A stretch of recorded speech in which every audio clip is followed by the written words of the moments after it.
درود و رحمت خدا بر شما باد. من یک خواهش دارم و از شما مصلحت گرفتنی هستم. من در ماه ایول خانه‌دار می شوم و می خواهم که خداوند فرزند بر من دهد که او با شرم و با حیا و خدا ترس باشد. آیا این یگان راه دارد؟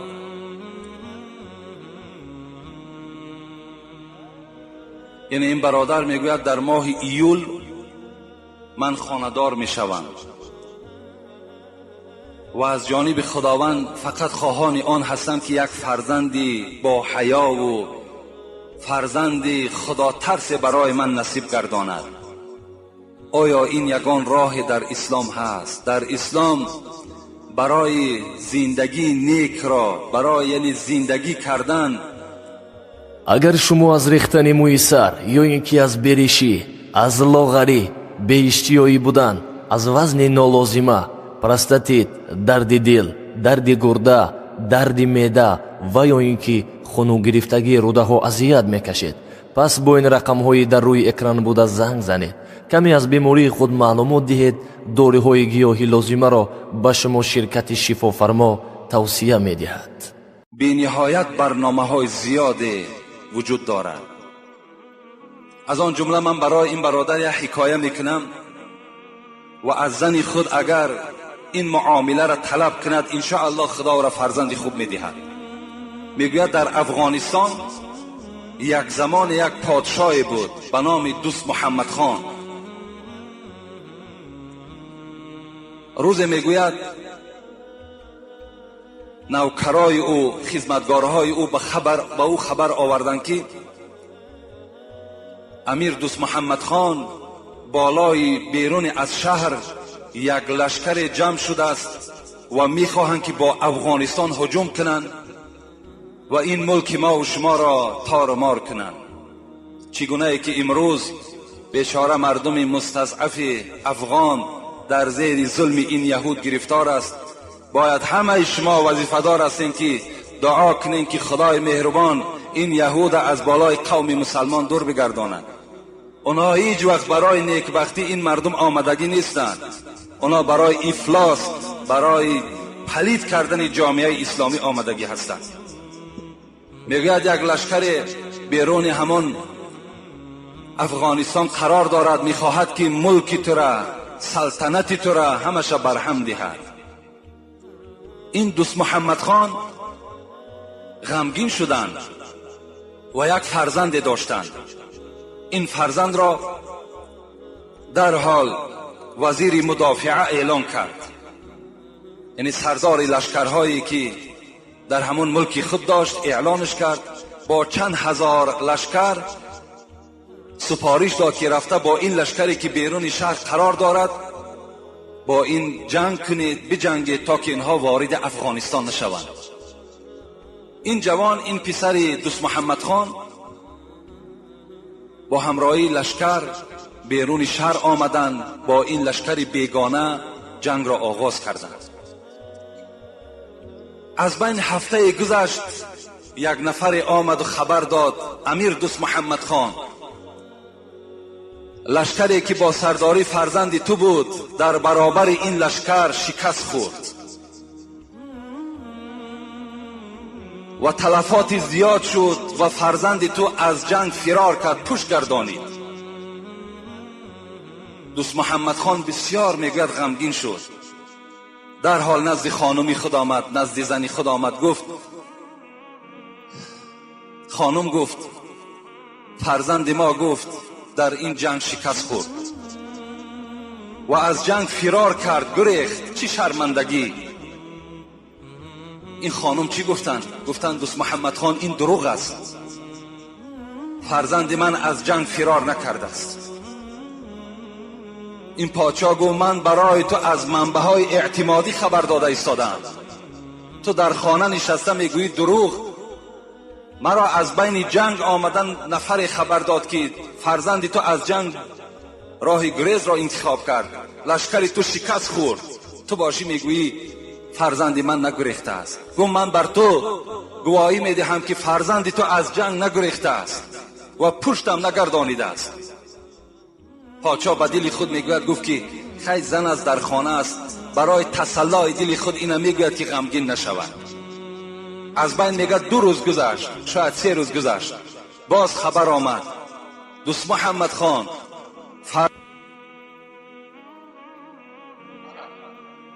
و آن لشکر بیگانه را شکست داد.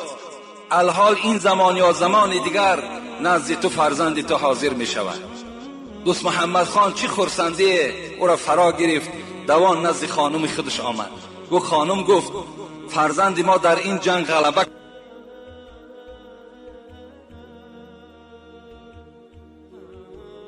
و آن لشکر بیگانه را شکست داد. الحال این زمان یا زمان دیگر نزد تو فرزند تو حاضر می شود. دوست محمد خان چی خرسندی او را فرا گرفت، دوان نزد خانم خودش آمد. گفت خانم گفت فرزند ما در این جنگ غلبه کرد، لشکر بیگانه را شکست داد.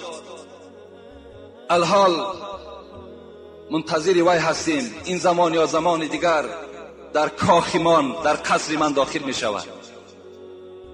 این زن خرسند شدند، مادرشان بودند و گفت من لیکن از یک سیر برای من آگاه کن.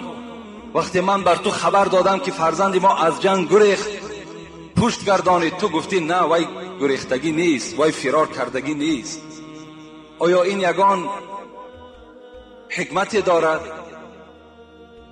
این زن یا برای تو گفت یگان الهام آمده است، یگان خواب دیدی؟ گفت نه، گفت الهام برای اولیاها هست، من زن پادشاه هستم، از کجا بر من الهام می آید؟ زاره کرد، تولا کرد که برای من آشکار کن، تا از کجا درک یافته که فرزند ما از جنگ نگریخته است؟ میگوید این خانم اول خودداری کرد، نگفت و بعدا گفت مادام اینقدر تولا و زاره داری من برای تو خبر میدهم. وقتی این فرزند در شکم من پیدا شد، من نزد خداوند عهد و پیمان کردم که پروردگارا 9 ماه من از خوراک حرام پشت بگردانم. من لقمه حرام نمیخورم، حتی لقمه مشکوکم نمیخورم. لقمه که ندانم که حلال است یا حرام، از وی هم اعتراض کردم، از وی هم پشت گردانیدم. زیرا میدانم که طلب الحلال فریضه علی کل مسلم، پیغمبر گفتند طلب کردن حلال بر همه مسلمان ها فرض است.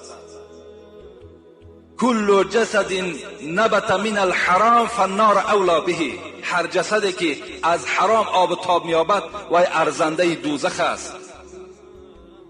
این زن میگوید من 9 ماه لقمه حرام نخوردم که تا که لقمه من بر خون مبدل می شود و این خون در جسد فرزند می درآید و تأثیر خود در این فرزند می رساند. البته اگر مادری که لقمه حرام خورد، وای لقمه به خون مبدل می شود، در جسد فرزند داخل می شود و لقمه حرام در جسد آدم مسلمان وقتی که داخل شد وای چیکار میکنه؟ 9 ماه اعتراض کردم، 9 ماه از لقمه حرام دور بودم و این فرزند به دنیا آمد. و این شوهر گفت میدانی که پشت گردانیدن در جنگ این بی نهایت امر قبیح هست، این بدبختی هست. اگر تو میگفتی که فرزند تو در این جنگ شهید شده است من باور میکردم، لیکن پشت گردانیدن در من باور نکردم، زیرا این من به لقمه حلال به وای رسانیدم. این فرزند از لقمه حلال وقتی که به دنیا آمده است و به لقمه حلال وقتی پرورش کردم، این شجاعت و دلیری همه در وجود این فرزند تسلیم شدگی بود. محمد طیب میگوید که در پایان همین قصه وقتی که زن پادشاه وقتی که پرهیزکار شده توانیست، متقی شده توانیست، پس زن آدم عادی چگونه پرهیز کردن نمیتواند؟ وقتی زن پادشاه که تمامی نوش و نعمت دنیا در نزد اونها مهیا هست، بازم این وقتی که وای پرهیزکار شد، وای لقمه حرام در وجود خود که راه نداد، پس زنهای ما و شما آیا نمیتوانند؟ میتوانند.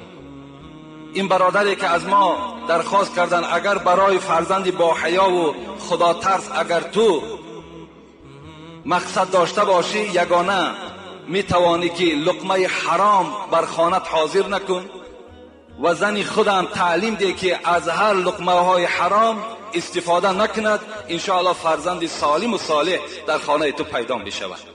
من یک منظره را هیچگاه فراموش نمیکنم. در یک کست ویدیویی که برای خنده ماندن اونم، که یک منظره خنده آور بود و هم مصیبت آور بود، من همون هیچگاه فراموش نمیکنم. وقتی زنی را دیدم حامله‌دار بود، در همون کسیت حامله‌دار بود و همان شکمش آشکارا نمایان بود. یک معرکه هست، بچنان رقص دارد، حامله است، ممکن که همین روزهای نزدیک باید تولد کند، لیکن به نهایت همون معرکه رقص همون آباد گرفته است، رقص دارد.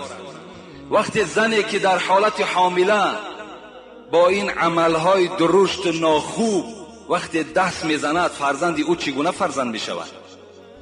اگر وای دختر تولد کند، چی بچه تولد کنه، مثل خودش یک رقاصه است، این چی دیگر؟ وای دیگر یگان فایده نه در اسلام و نه در جامعه نمیاره. اگر زنهای ما و شما در حالت همون فرزندها در شکمشان بدن، پرهیزکار باشند، با نماز باشند، خدا ترس باشند، انشاءالله از اون فرزند ما و شما در آخر یک برکت میابیم. و الا اگر بیراه باشند، غیبتگر باشند، کوچگر باشند، از اون دیگه تو فرزندی خوب طلب نکن که زن به منزله زمین است. چگونه ای که همین زراعت ما و شما در زمین میپرتاییم که زمین و یا قوت میدهد، زمین و یا میرویاند، انا زنم به منزله زمین است.